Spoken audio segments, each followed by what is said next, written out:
Hello folks and welcome back to my channel. I heard you all in the comments of my Ask Me Anything. I've heard you in the comments on my septum stretching videos. Today is the day we are talking about stretching cartilage. Disclaimer before we start this video that I am specifically talking about cartilage like ear cartilage, helixes, conches, flats, and to a lesser extent nostril cartilage. I kind of feel like nostril stretching should be its own separate video because there is a lot of information that's unique to it, but a lot of it will overlap with information that's in this one. So unless there's a ton of interest in me doing one just on nostril stretching, this one should hopefully suffice for both. I want to clarify that I am not talking about septum stretching in this video. This video is not about stretching your septum. Septum stretching, while the septum is still technically cartilage, is totally different than when we're talking about ear cartilage or nasal cartilage. The portion of your septum that is pierced, the alar cartilage and the membranous septum, is this very soft, very flexible type of cartilage, or it's literally a membrane. It responds so differently to stretching than the hard, dense structural cartilage of your ears or of your nostrils. So it is not the same thing. The advice in this video is not for septums. It is specifically for ear cartilage and, again, to a lesser extent, nasal cartilage. So bear that in mind when you're watching this. So to start, what is cartilage? Well, it is a strong and flexible connective tissue that is designed to protect our bones and joints. It has a lot of purposes, primarily the ability to resist compressive forces, protect bones and joints, and provide extra padding where it's needed. Our ears are made entirely of cartilage, an elastic type of cartilage that we can bend and flex without it hurting us or causing issues. But this tissue is very unlike the soft, stretchy tissue of our lobes, or even our labrets, or even the membranous, flexible cartilage in the tip of our nose. This is much denser, much thicker, much more difficult to work with cartilage, and stretching it is a very different process than stretching basically anything else.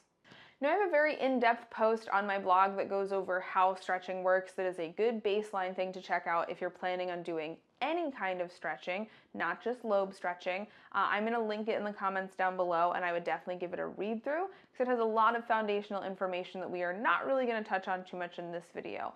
But just as a brief summary, stretching is really a process of displacement. So when we're stretching, let's say our earlobes bigger, the tissue that we're stretching and enlarging is being displaced around this piercing that we are enlarging. It doesn't like disappear off of your ear. We're literally stretching it out. Now with the soft tissue of the lobe, that's not really a big deal. That tissue is very flexible. It's very stretchy. It's very elastic. But when we start talking about cartilage, especially that stiff, difficult cartilage of the ear, trying to displace that tissue around a piece of jewelry is infinitely more difficult. I want you for a moment to imagine that you are making a hole in some dirt in the ground. Sure, you have to work a little bit and dig a little bit, but you can just take your finger and hollow out that hole and it's no big deal because the dirt is soft. Now I want you to imagine for a moment you're making a hole of the same size in a wall. Going to be a lot easier to use power tools to just make that hole directly to the size you need than it is to sit there and try and slowly enlarge and slowly increase that hole. It's going to be very difficult because the wall is very hard. It's drywall. It's difficult to get through. It's not this nice, soft dirt of the earth. That was an analogy explained to me by one of my friends who is a heavy modification artist, and it's one of my favorite analogies for this topic. When we are talking about cartilage, we are still stretching. There is still a degree of displacement, but it is so much harder for our bodies to practice that displacement with the tissue type of cartilage. And because of that, that is what makes cartilage stretching so fundamentally different than stretching other areas of your body. Perhaps the biggest difference when it comes to this is much slower time frames. With lobes, you can oftentimes stretch up every 2 to 3 months. You can move at a pretty good clip. It's a comfortable and, all things considered when it comes to stretching, pretty quick process. But when we start talking about this harder, more structural cartilage, 2 to 3 months is usually not enough time between sizes for that tissue, especially that hard cartilage, to have relaxed to be able to fit in the next size. Now, if you've heard me talk about stretching before, you've heard me say often that I think ear stretching is a misnomer. It would be much more accurate to call it ear filling. Because when we're stretching our ears, essentially what we do is we put in a new size of jewelry and we give it some time. We wait 2 to 3 months. And during that time period, that channel that was really tight around that jewelry relaxes a little bit because of skin's elasticity. And once it's nice and relaxed, we can just pop the next size in with no issues. It would be significantly more accurate to call it ear filling rather than ear stretching, because we're not technically stretching out that tissue when we're putting in new jewelry if we're stretching safely. We're letting our body naturally allow that tissue to relax. We're relying on our body's natural elasticity to loosen up that channel around the piercing, and when it's loose enough, we are simply filling that loose space with a new piece of jewelry so our body can repeat the process of allowing that tissue to relax and expand over and over again. When we're talking about cartilage, it's never going to relax down the same way that soft tissue like an earlobe is going to. We do still want the tissue to relax a little bit, and that's going to give us longer time frames, but because the tissue is so difficult and dense, we're not always going to be able to use the same stretching methods we would use for lobes either. Now, as far as wait times when it comes to sizes between cartilage, I normally suggest anywhere from 6 to 9 months, but it is very variable based on your body, and it's very important to stay in tune with your body and how things feel. I have some clients who have stretched cartilage piercings and have been able to stretch quite a bit faster than that. These were typically clients who had softer, more flexible cartilage. I've actually had a couple clients with EDS who have stretched cartilage piercings and had just a grand old easy time of it, which totally tracks for my little zebras. Other folks have to wait even longer. I know that I have had to stretch my punched conch up a size once, and I thought waiting 9 months would be plenty of time for me to do that, and boy howdy, it was not. Waiting like a year and a half was kind of the better decision for me. So time frames are going to be a bit variable with cartilage, but they are almost always going to be significantly longer than on other placements. Now, like I talked about earlier, with the tissue needing to relax around the jewelry and allow things to be filled, that's not necessarily something that's going to happen with cartilage, which means there might be the need for use of tools in order to get cartilage to stretch. That's right, tapers. Now, I know everywhere else when we talk about stretching, tapers get a lot of bad press, and with good reason. People often use tapers to skip sizes on their earlobes. They cause blowouts. People try and wear them as jewelry, and that causes its own issues with thin spots and micro tears. Most of them that are over the counter are really poorly made. They're not well designed for stretching. They are, by and large, when it comes to stretching, a very flawed product. But if we're talking about stretching cartilage, because of the dense, tight nature of this tissue, tapers are sometimes a necessary evil if we want to stretch this stuff and we want to stretch it safely. Now, not everyone is going to end up having to use tapers. I do know some folks who have been able to naturally stretch their cartilage. If that's you and how your body works, that's amazing. Congratulations. There are a lot of people who can do it this way. So I would encourage you to see if natural stretching works well for you to start. But if you are like me and it just kind of doesn't work for your skin and your body, you might need to use tapers to help you with guiding jewelry in and getting up to the next size. Now, some disclaimers about taper usage. Just because you have the taper and the tool to help guide in the next size does not mean you should rush or skip sizes. Just because we're using a tool to assist us doesn't magically mean our cartilage is going to loosen up any faster. So I would still wait typically at least 6 months between sizes unless you are really, really, really in tune with your body and you know that stretching sooner is going to be safe for you. It's not for the majority of people, so that's why I warn you. Now, with using tapers, it's also really important that we're using a well-made taper. See, not all tapers are created equally. There's a lot of over-the-counter tapers you can buy from like Amazon and Body Art Forms and just a lot of questionable online websites, and these tend to be terrible tapers. I have a whole blog post about this tool in depth because it is a really phenomenally useful tool when it comes to body piercing, but a lot of these tapers that clients find on the market are these short little stubby tapers that have like a vaguely tapered point next to no discernible smooth drop off from that point to the size of the taper, and then just a real harsh corner where those meet that is brutal to try and get in through a person's body, let alone someone's cartilage. These are some pictures of a custom set of tapers that I work with when I'm stretching certain genital piercings. Look at how long they are. Look at how nice and gradual that taper is to make it for a really smooth, really comfortable stretch. And look at how polished and finished that surface is. This is a good tool that is going to help make stretching safer and easier. And the same goes for stretching cartilage. I would strongly encourage you, if you are in the place where you can see a piercer to assist you with this, see a piercer for your stretches. Let them help. It's part of our job. If you're not, which I totally understand, I would try and reach out to piercers with online stores and see about ordering quality tapers through them. I know it can be really tempting to just get cheap tapers off the internet because you're like, oh, I'm only going to use it to stretch with once in my cartilage, and then it's like just going to sit in a box collecting dust. But there are more options now than ever before for disposable, affordable, quality tapers that are well made, and they're really going to make a big difference to your stretching process and how things feel. So definitely try and make sure to get quality tapers. Now there's also a lot of different jewelry considerations when we're talking about stretching cartilage. I actually did a whole video earlier this month on the difference between concave and flat back plugs, and boy, does it apply in this situation. Many folks who are stretching cartilage are going to start off with titanium pieces. Titanium labrets are super popular. They're relatively affordable. They work really well with different tools, and they're easy to get you through your first couple sizes, at least up to like a 12 gauge. From there, a lot of folks are going to end up switching to using plugs just like you do for stretching anything else. And the make of the back of your plug when it comes to stretching cartilage is going to make a huge difference in how this process feels.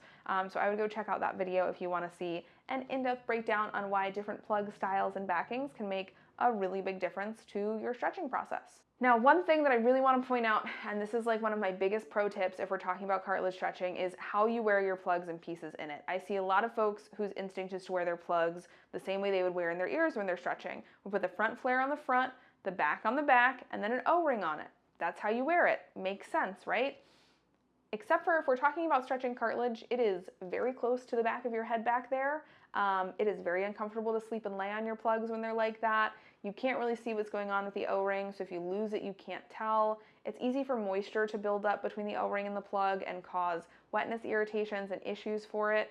So if you're going to be using plugs to stretch, or you're wearing plugs in your stretch flat or your helix or your conch, flip them backwards. Flip them backwards.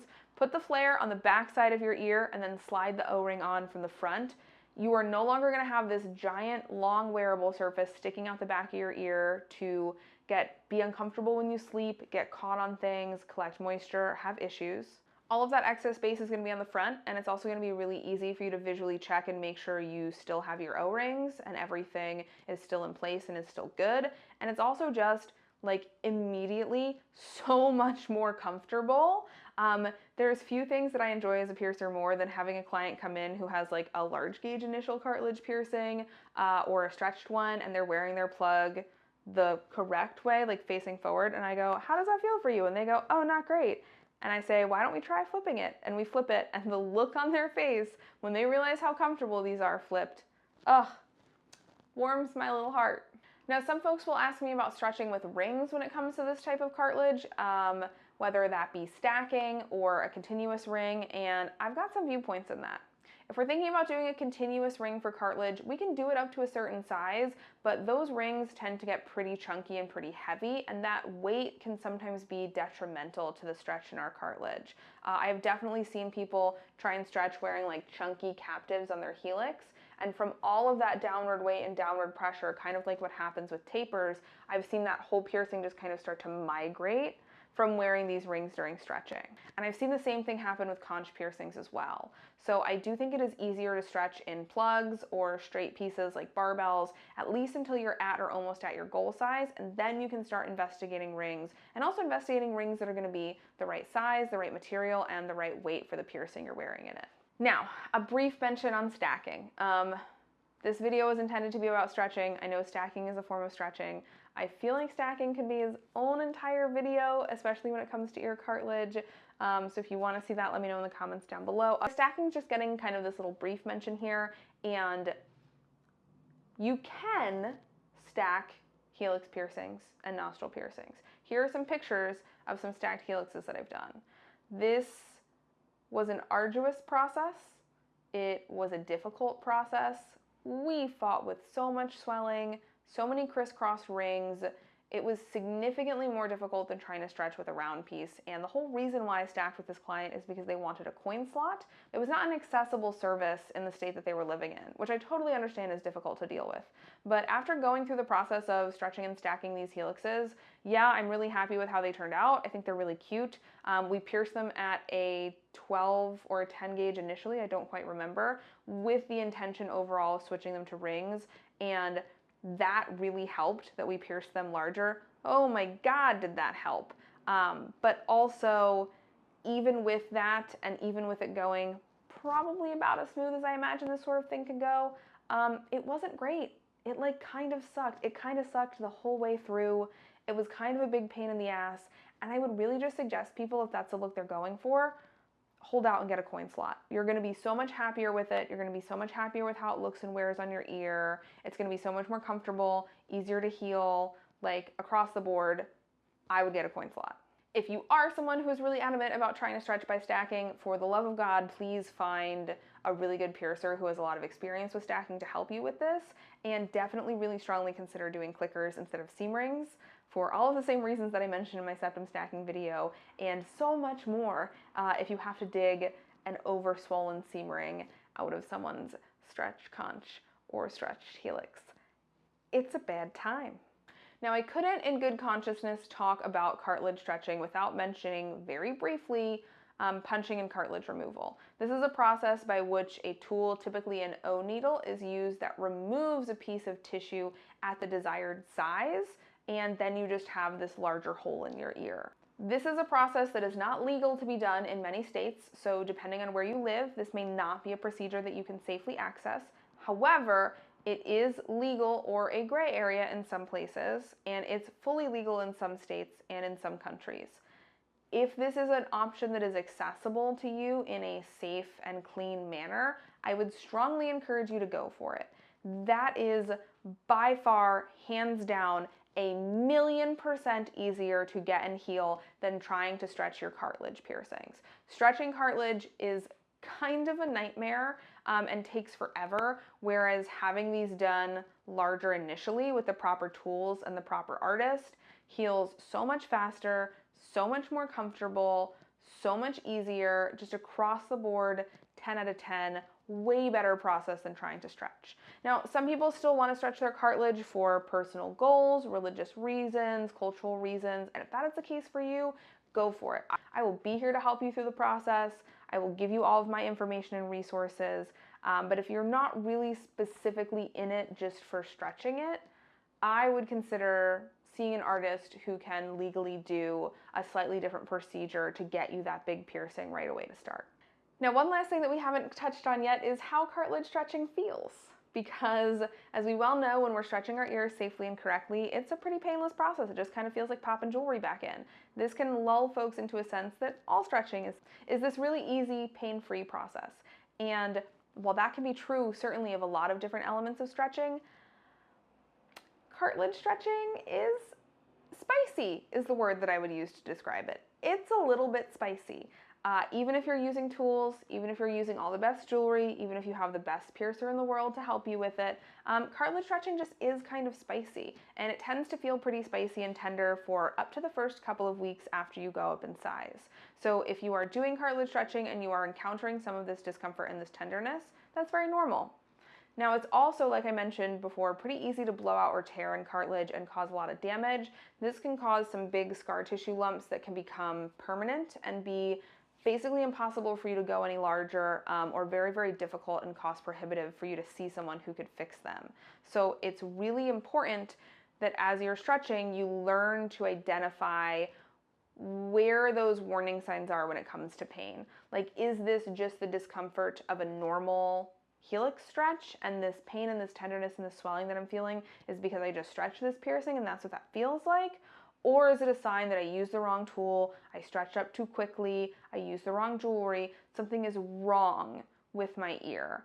And I wish from the bottom of my heart that as a piercer, I had a clear-cut answer for you how to know where that line is, how to know, okay, this is too uncomfortable and unpleasant, I'm downsizing it. But I don't, because it's really, really, really individual person to person. I've waited out a lot of times that my cartilage stretches have gotten irritated or grumpy while they've been healing, and generally been able to get them back under control. I have friends who, if they did try and wait it out, would end up in a definitely very unsafe situation with problems with tearing and damage to their ears, things like that. So check in with your body, learn how to discern what is a normal amount of pain and spicy for cartilage stretching and what feels wrong or incorrect. And when in doubt, reach out to your piercer, use them as a resource, use them as a support system. Use them as a support system. Let us help you with healing your piercings and stretching your piercings. This was a quick overview of cartilage stretching. I really enjoyed putting this together, and I think I want to do a blog piece as a companion piece to go along with this. That will probably be much more in-depth, as my blogs typically are. But it also just makes me really happy that so many folks are interested in stretching their cartilage, that this is such an in-demand video, because I freaking love cool, large gauge, like funky cartilage stuff, especially in ears. I think it is so cool. And I'm just so stoked that there's so many people who are interested in doing this. As per usual, it was wonderful hanging out and chatting, and I can't wait to talk with y'all again soon. Have a great rest of your day. Bye.